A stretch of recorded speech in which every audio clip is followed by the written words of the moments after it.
All right, welcome. Welcome to our webinar at i3 Business Solutions on Fortress Security Services. My name is Mike Ritsema. I'm president and principal here at i3 Business Solutions. I'm a passionate technologist with over 30 years experience in technology and business. I'm here with Dave Carey. Further introduce him, heavily certified senior technology consultant with over 2 decades experience in technology implementations. Today we're introducing our Fortress Security Services. Let's get straight to it.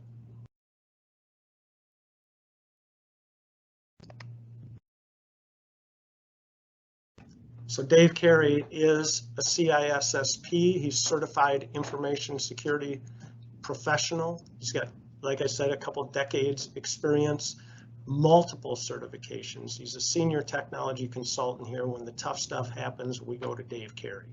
He's our i3 security team lead, our virtual chief security officer, and like I said, a CISSP. He's passionate about technology security. You'll get a feel for that really soon. So let's talk about the journey here of i3 Business Solutions and our journey to Fortress Security Services. And it was about 30 years ago that 2 former IBM business partner firms, a bunch of IBMers, created 2 companies called 21st Century Computer Specialists and Silver Lake Resources. 15 years ago, we merged those companies to i3 Business Solutions. And what we try to do here at i3 is accelerate business results. How? By integrating technology solutions.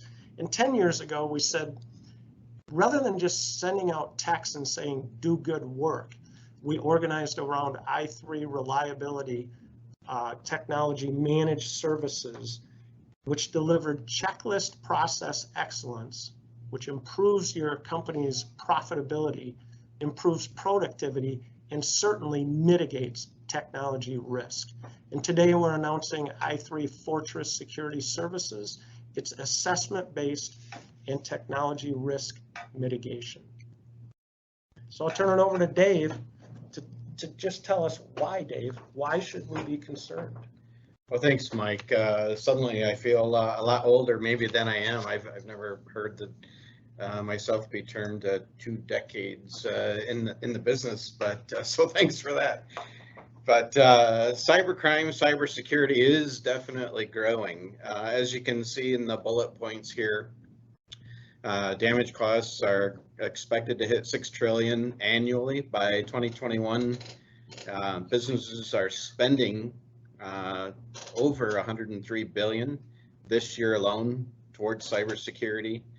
The average cost of an attack, they're estimating, is nearly $3 million. Now you might look at that number and go, there's no way that I can afford any amount even close to that. $3 million, I'm out of business.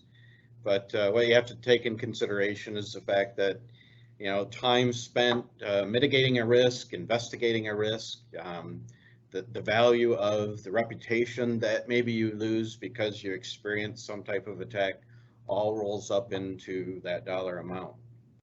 So 2/3 of SMBs have suffered a cyber attack in the past 12 months. You might be saying, 2/3, I haven't heard of it.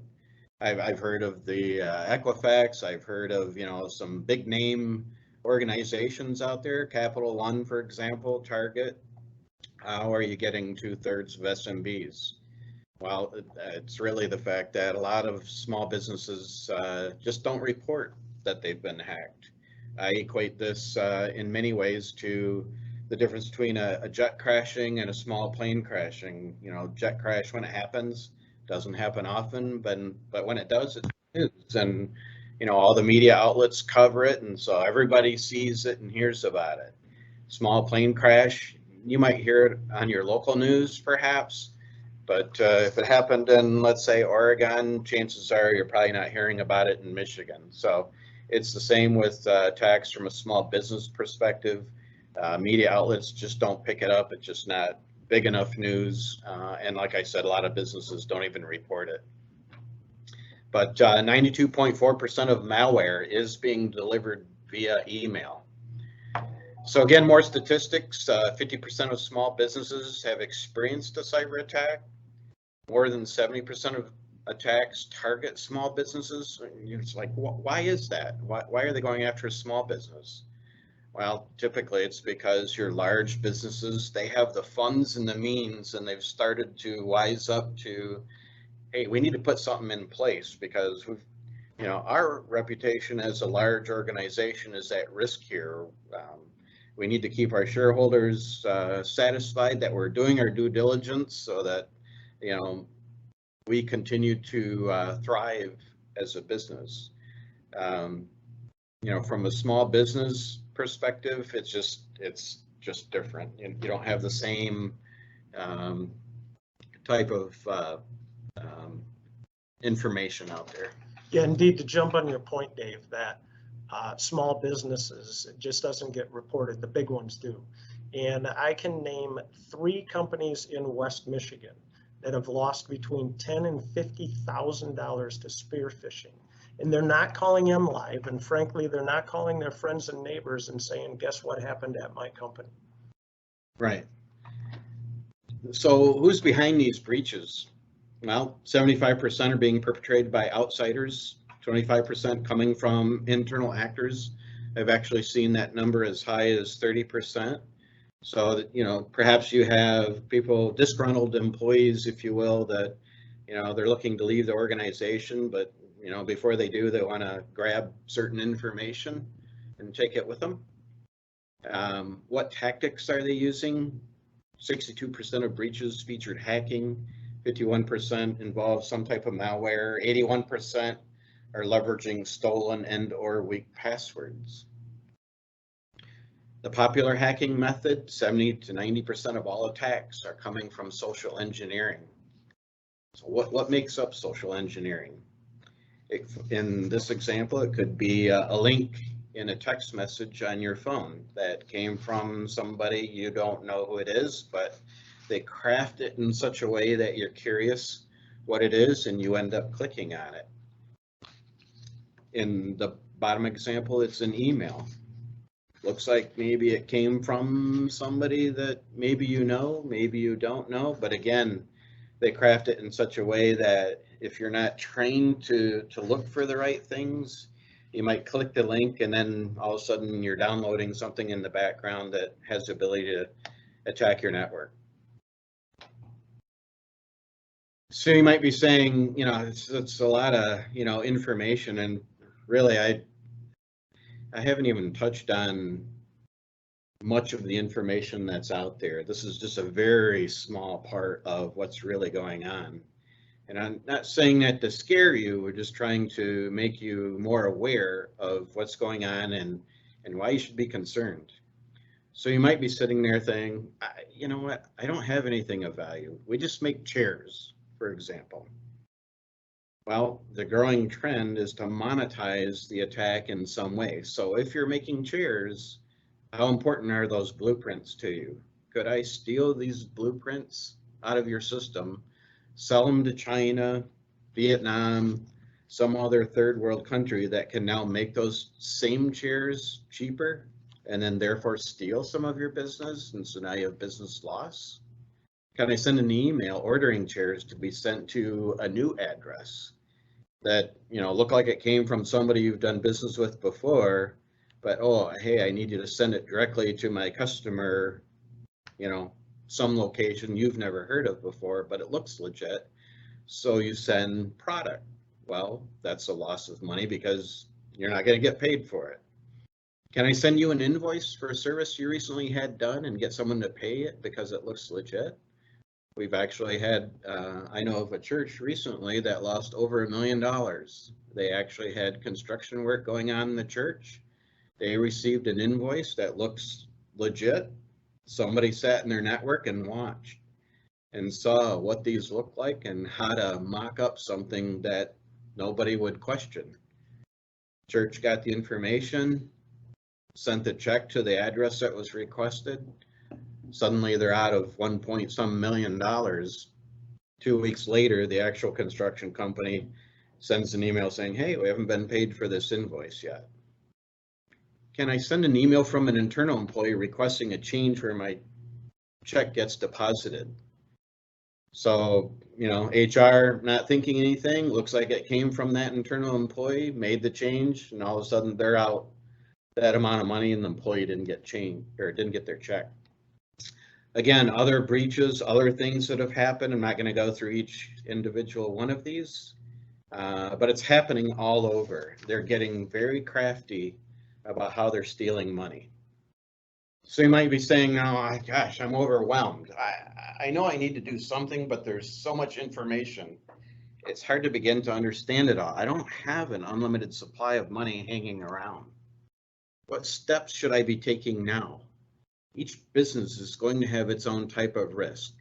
What risks you need to mitigate might be different than the business next door to you. But ask yourself these questions. Do I confidently know where all my data is stored? Could I have employees that are storing it in locations I'm not aware of? Are they storing passwords in Excel spreadsheets or in Chrome browsers, for example? Are you concerned about threats that are coming in through email and other various forms? So our recommendation is to do a risk assessment. What that does is it helps you make better educated decisions regarding your risk posture. This is basically step one in the NIST framework that goes through and has 5 steps that talks about identifying what your risk is, protecting yourself, being able to detect those risks, and then respond and recover if something does happen.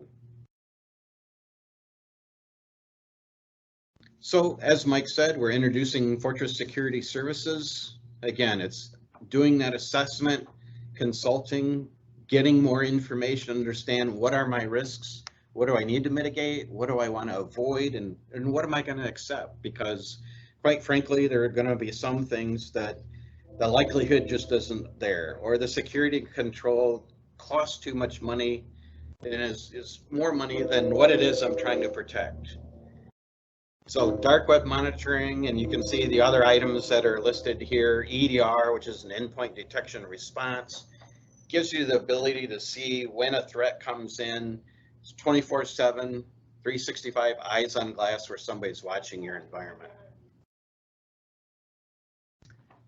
Indeed, Dave, thank you for that overview. The threat is real.